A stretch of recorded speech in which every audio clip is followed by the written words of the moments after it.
कि दलित दलित ही रहना चाहता, अति पिछड़ा ही रहना चाहता, बैकवर्ड ही रहना चाहता।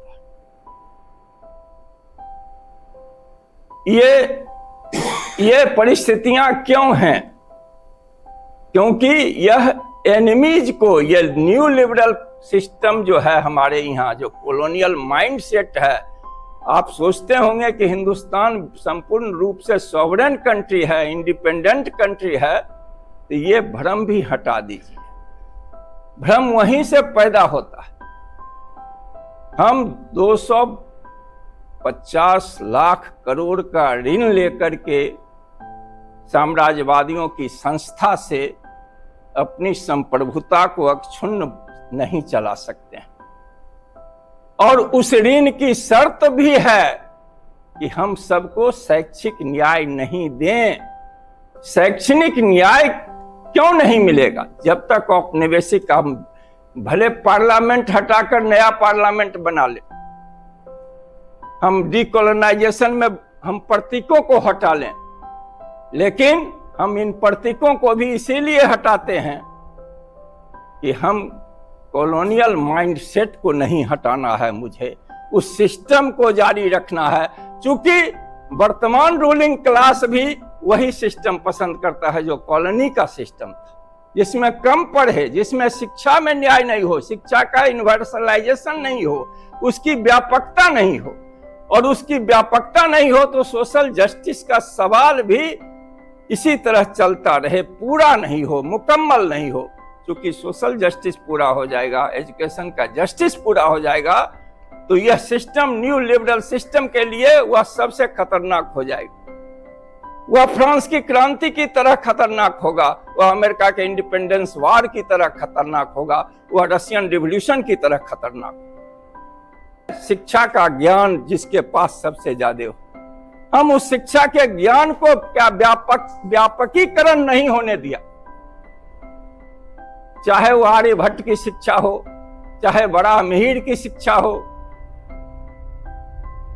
चाहे ब्रह्मगुप्त की शिक्षा हो, भास्कराचार्य की शिक्षा हो, चाहे शैल्य चिकित्सक सुश्रुत और चरक की शिक्षा हो, हमने तमाम वैज्ञानिक साइंटिफिक टेम्पर हमारे संविधान में आज भी है। 51 धारा संविधान में जवाहरलाल ने डाला था कि वैज्ञानिक चिंतन, चूंकि जवाहरलाल ने यह ज्ञात कर लिया था कि जो देश वैज्ञानिक चिंतन धारा में जितना आगे रहा, दुनिया का वही मालिक हुआ।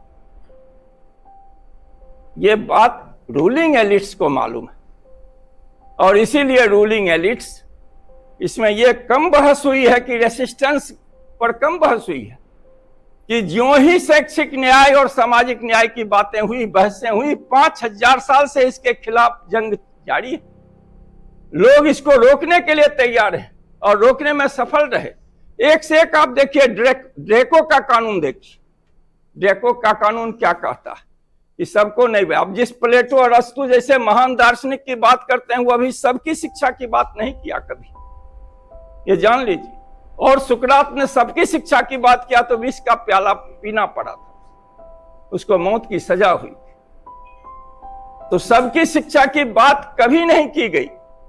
उसी ड्रेको, उसी हम्मुराबी के संहिता को लेकर के हमारे देश में जब संविधान संहिता बनने लगी, हम जिस पर गर्व करते हैं, ये चाणक्य नीति है, ये मनु संहिता है, उसमें भी सबकी शिक्षा की बात नहीं।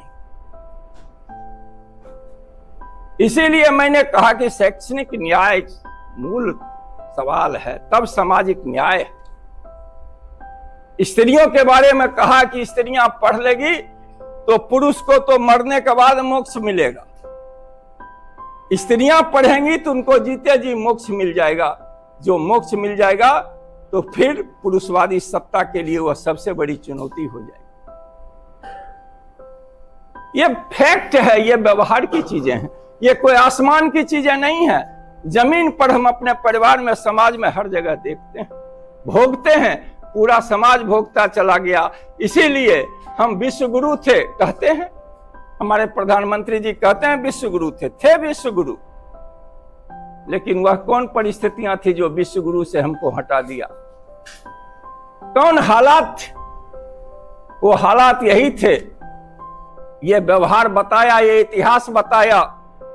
ये कोई राष्ट्रवादी चिंतन की बात नहीं है, या अंतर्राष्ट्रीय धरोहर की बात नहीं है। कहा वैज्ञानिक चिंतन में जो देश आगे रहा वह देश दुनिया का मालिक हुआ।